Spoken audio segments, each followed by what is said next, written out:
Good morning students. Punjabi class ਵਿੱਚ ਤੁਹਾਡਾ ਸਵਾਗਤ ਹੈ। ਅੱਜ ਆਪਾਂ ਤੁਹਾਡੇ ਚੈਪਟਰ ਨੰਬਰ 1 ਦੀ ਐਕਸਰਸਾਈਜ਼ ਤੇ ਕਦਰਾਂ ਕੀਮਤਾਂ 'ਤੇ ਆਧਾਰਿਤ ਪ੍ਰਸ਼ਨ ਉੱਤਰ ਕਰਾਂਗੇ। ਆਓ ਆਪਾਂ ਪਹਿਲਾਂ ਕਦਰਾਂ ਕੀਮਤਾਂ 'ਤੇ ਆਧਾਰਿਤ ਪ੍ਰਸ਼ਨ ਉੱਤਰ ਕਰਦੇ ਹਾਂ। ਪਹਿਲਾ ਪ੍ਰਸ਼ਨ ਹੈ, ਭਾਰਤ ਦੀਆਂ ਰੁੱਤਾਂ ਦੇ ਨਾਂ ਦੱਸੋ। ਭਾਰਤ ਦੀਆਂ ਰੁੱਤਾਂ ਹਨ ਗਰਮੀ, ਸਰਦੀ, ਬਸੰਤ, ਪਤਝੜ। ਦੂਸਰਾ ਪ੍ਰਸ਼ਨ ਹੈ, ਭਾਰਤ ਦੀਆਂ ਨਦੀਆਂ ਜਾਂ ਦਰਿਆਵਾਂ ਦੇ ਨਾਂ ਦੱਸੋ।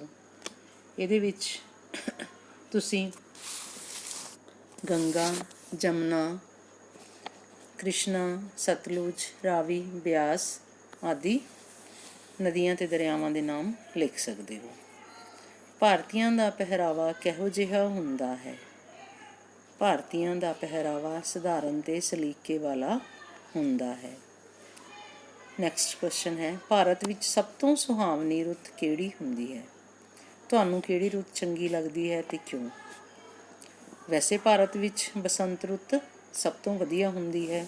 ਤੁਹਾਨੂੰ ਕਿਹੜੀ ਚੰਗੀ ਲੱਗਦੀ ਹੈ ਉਹ ਤੁਸੀਂ ਇੱਥੇ ਆਪਣੇ ਪਸੰਦ ਦੇ ਅਨੁਸਾਰ ਲਿਖ ਸਕਦੇ ਹੋ ਅਤੇ ਉਹ ਰੁੱਤ ਕਿਉਂ ਚੰਗੀ ਲੱਗਦੀ ਹੈ ਇਹ ਵੀ ਲਿਖ ਲੈਣਾ। ਨੈਕਸਟ ਕੁਐਸਚਨ ਹੈ, ਸਾਡੇ ਦੇਸ਼ ਨੇ ਆਧੁਨਿਕ ਯੁੱਗ ਵਿੱਚ ਵਿਗਿਆਨ ਦੇ ਖੇਤਰ ਵਿੱਚ ਕਿਹੜੀ ਵਿਸ਼ੇਸ਼ ਤਰੱਕੀ ਕੀਤੀ ਹੈ। ਕਵਿਤਾ ਦੇ ਆਧਾਰ 'ਤੇ ਉੱਤਰ ਦਿਓ।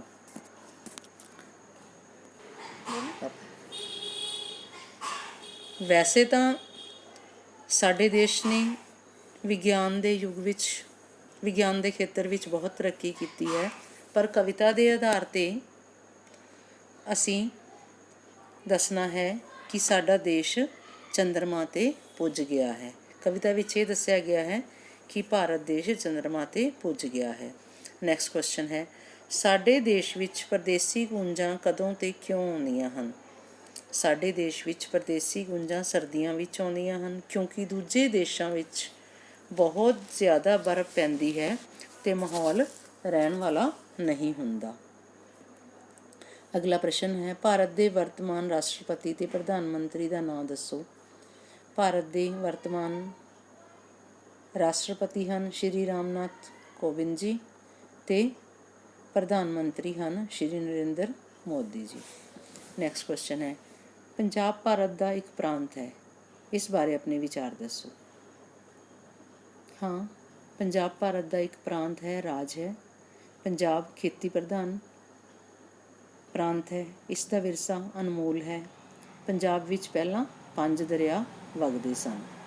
ਅਗਲਾ ਹੈ, ਬਹੁ ਵਿਕਲਪੀ ਪ੍ਰਸ਼ਨ, ਮੇਰੇ ਦੇਸ਼ ਦੀਆਂ ਰੁੱਤਾਂ ਕਿਹੋ ਜਿਹੀਆਂ ਹਨ।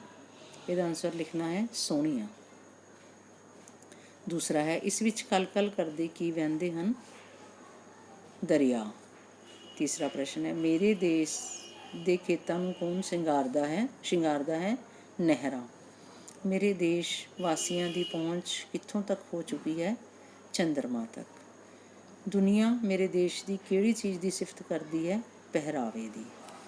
ਹੁਣ ਹੈ ਬੇਟਾ ਵਾਕਾਂ ਵਿੱਚ ਵਰਤੋ। ਇਹ ਵਾਕਾਂ ਵਿੱਚ ਵਰਤੋ। ਵਾਕਾਂ ਦੇ ਤੁਹਾਨੂੰ ਇਹਨਾਂ ਸ਼ਬਦਾਂ ਦੇ ਮੈਂ ਅਰਥ ਦੱਸ ਦਿੰਦੀ ਹਾਂ। ਵਾਕ ਤੁਸੀਂ ਆਪਣੇ ਆਪ ਬਣਾਉਣੇ ਹੈ। ਸਾਗਰ, ਜਿਵੇਂ ਸਾਗਰ ਦਾ ਅਰਥ ਹੈ ਸਮੁੰਦਰ। ਸਾਗਰ ਦਾ ਪਾਣੀ ਬਹੁਤ ਖਾਰਾ ਹੁੰਦਾ ਹੈ। ਬੇਟਾ ਤੁਸੀਂ ਵਾਕ ਵਿੱਚ ਸ਼ਬਦ ਵਰਤਣਾ ਹੈ, ਅਰਥ ਨਹੀਂ ਵਰਤਣਾ। ਅੰਬਰ ਦਾ ਅਰਥ ਹੁੰਦਾ ਹੈ ਅਸਮਾਨ। ਪੰਛੀ ਅੰਬਰ ਵਿੱਚ ਰਹੇ ਹਨ। ਪ੍ਰਦੇਸ਼ ਦੂਜਾ ਦੇਸ਼, ਵਿਦੇਸ਼ ਪਰਾਇਆ ਦੇਸ਼। ਪਰਦੇਸ ਜਾ ਕੇ ਮਾਪੇ ਬਹੁਤ ਯਾਦ ਆਉਂਦੇ ਹਨ। ਮਹਿਕਾਂ ਖੁਸ਼ਬੂਆਂ। ਬਗੀਚੇ ਵਿੱਚ ਫੁੱਲ ਮਹਿਕਾਂ ਵੰਡਦੇ ਹਨ। ਜੰਗਲ ਵਨ। ਜੰਗਲ ਵਿੱਚ ਜਾ ਕੇ ਤਪਸਵੀ ਤਪੱਸਿਆ ਕਰ ਰਿਹਾ ਹੈ। ਬਾਲ ਵਰੇਸ ਬਚਪਨ। ਮੇਰਾ ਬਾਲ ਵਰੇਸ ਬਹੁਤ ਵਧੀਆ ਬੀਤਿਆ। ਜਾਂ ਬਾਲ ਵਰੇਸ ਦੀਆਂ ਗੱਲਾਂ ਹੀ ਵੱਖਰੀਆਂ ਹੁੰਦੀਆਂ ਹਨ। ਵੇਸ ਪਹਿਰਾਵਾ।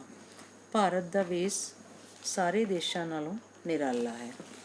ਬੇਟਾ ਇਸ ਪਾਠ 'ਚੋਂ ਕਾਵਿ ਟੋਟਾ ਆਏਗਾ। ਕਵਿਤਾ ਦੀਆਂ ਕੁਝ ਲਾਈਨਾਂ ਆਉਣਗੀਆਂ, ਉਹਦੇ ਆਧਾਰ 'ਤੇ ਪ੍ਰਸ਼ਨ ਦਿੱਤੇ ਹੋਣਗੇ, ਤੁਸੀਂ ਆਨਸਰ ਉਸ ਪੈਰੇ ਦੇ ਆਧਾਰ 'ਤੇ ਲਿਖਣੇ ਹੈ। ਇਸ ਪ੍ਰੈਕਟਿਸ ਲਈ ਆਪਾਂ ਇੱਕ ਪੈਰਾ ਕਰਦੇ ਹਾਂ ਜਿਹੜਾ 'ਚ ਦਿੱਤਾ ਹੋਇਆ ਹੈ, ਜਿਵੇਂ ਲੱਖ ਵਾਰੀ ਇਸ ਦੇਸ਼ ਤੋਂ ਵਾਰੀ ਜਾਵਾਂ ਮੈਂ, ਇਸ ਅੱਗੇ ਲੱਖ ਵਾਰੀ ਸੀਸ ਝੁਕਾਵਾਂ ਮੈਂ, ਦੁਨੀਆ ਕਰਦੀ ਗੱਲਾਂ ਇਸ ਦੇ ਵੇਸ ਦੀਆਂ, ਨਹੀਂ ਰੀਸਾਂ ਮੇਰੇ ਦੇਸ਼ ਦੀਆਂ। ਇਹ ਕਾਵਿ ਟੋਟਾ ਹੈ। ਇਹਦੇ ਪ੍ਰਸ਼ਨ ਦਿੱਤੇ ਹੋਏ, ਇਹਦੇ ਆਨਸਰ ਇਸ ਤਰ੍ਹਾਂ ਲਿਖਣੇ ਹੈ। ਕਵੀ ਆਪਣੇ ਦੇਸ਼ ਨੂੰ ਕੀ ਝੁਕਾਉਂਦਾ ਹੈ? ਕਵੀ ਆਪਣੇ ਦੇਸ਼ ਨੂੰ ਸੀਸ ਝੁਕਾਉਂਦਾ ਹੈ। ਮੇਰੇ ਦੇਸ਼ ਦੀ ਕਿਹੋ ਜਿਹੇ ਵੇਸ ਦੀਆਂ ਗੱਲਾਂ ਕਰਦੀ ਹੈ? ਦੁਨੀਆ ਮੇਰੇ ਦੇਸ਼ ਦੇ ਵਧੀਆ ਵੇਸ ਦੀਆਂ ਗੱਲਾਂ ਕਰਦੀ ਹੈ। ਮੇਰੇ ਦੇਸ਼ ਦੀ ਕੀ ਕੋਈ ਨਹੀਂ ਕਰ ਸਕਦਾ, ਮੇਰੇ ਦੇਸ਼ ਦੀ ਕੋਈ ਰੀਸ ਨਹੀਂ ਕਰ ਸਕਦਾ। ਬੇਟਾ ਇਸ ਤਰ੍ਹਾਂ ਤੁਸੀਂ ਆਪਣੇ ਆਪ ਵੀ ਇੱਕ ਪੈਰਾ ਕਰਕੇ ਦੇਖ ਲੈਣਾ, ਪ੍ਰਸ਼ਨ ਬਣਾ ਲੈਣਾ ਔਰ ਉੱਤਰ ਬਣਾ ਲੈਣਾ, ਕੋਈ ਵੀ ਕਾਵਿ ਟੋਟਾ ਲੈ ਕੇ। ਨੈਕਸਟ ਹੈ, ਹੇਠਾਂ ਦਿੱਤੇ ਸ਼ਬਦਾਂ ਨੂੰ ਦੇਖੋ ਅਤੇ ਇੱਕੋ ਜਿਹੀ ਲੈਅ ਵਾਲੇ 3 ਸ਼ਬਦ ਬਣਾਓ। ਰਾਈਮਿੰਗ ਸਕੀਮ ਵਾਲੇ ਸ਼ਬਦ, ਜਿਵੇਂ ਰੀਸ, ਫੀਸ, ਚੀਜ਼, ਤੀਸ, ਵੇਸ, ਰੇਸ, ਖੇਸ, ਏਸ। ਕਹਿੰਦੇ ਦਾ ਰਹਿੰਦੇ, ਬਹਿੰਦੇ, ਸਹਿੰਦੇ, ਪਿਆਰ, ਤਿਆਰ, ਬਿਆਰ, ਹੁਸ਼ਿਆਰ। ਅਗਲਾ ਹੈ ਵਿਆਕਰਨ ਦੇ ਕੁਐਸਚਨ ਹੈ। ਹੇਠ ਲਿਖੇ ਵਾਕਾਂ ਦੀ ਵਚਨ ਬਦਲੀ ਕਰੋ ਅਤੇ ਲਿਖੋ। ਵਚਨ ਬਦਲਣਾ ਹੈ। ਮੇਰਾ ਦੇਸ਼ ਬਹੁਤ ਸੋਹਣਾ ਹੈ। ਮੇਰਾ ਦਾ ਸਾਡੇ ਦੇਸ਼ ਬਹੁਤ ਸੋਹਣੇ ਹਨ।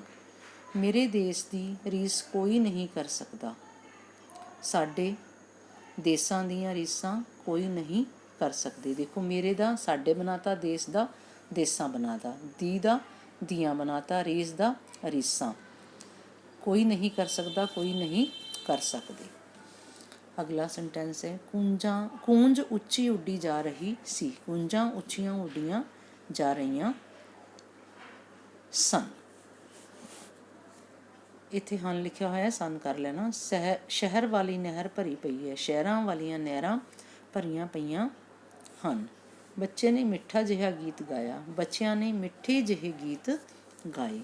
ਅਗਲਾ ਪ੍ਰਸ਼ਨ ਹੈ, ਹੇਠ ਦਿੱਤੇ ਸ਼ਬਦਾਂ ਦੇ ਸਮਾਨਾਰਥਕ ਸ਼ਬਦ ਚੁਣੋ ਅਤੇ ਉਸ 'ਤੇ ਸਰਕਲ ਦਾ ਨਿਸ਼ਾਨ ਲਗਾਓ। ਸਾਗਰ ਦਾ ਸਮਾਨਾਰਥਕ ਕਿਹੜਾ ਹੈ? ਸਮੁੰਦਰ। ਅਸਮਾਨ ਦਾ ਸਮਾਨਾਰਥਕ ਅੰਬਰ।